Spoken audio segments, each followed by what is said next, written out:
بسم اللہ الرحمن الرحیم۔ شروع اللہ کے نام سے جو بہت مہربان نہایت رحم والا ہے۔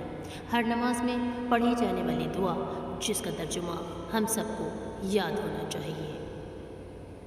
رب اجعلنی مقیم الصلاۃ ومن ذریتی ربنا وتقبل دعا۔ اے میرے پالنے والے، مجھے نماز کا پابند رکھ اور میری اولاد کو بھی۔ اے ہمارے رب، میری دعا قبول فرما۔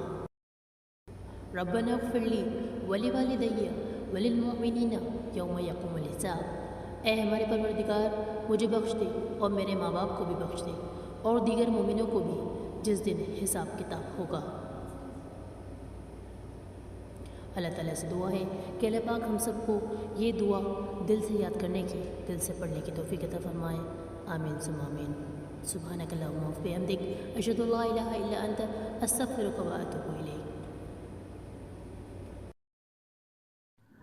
اگر آپ لوگ بھی قرآن اور حدیث سے جڑے رہنا چاہتے ہیں تو ویڈیو کو لائک اور چینل کو سبسکرائب کرنا نہ بھولیے گا۔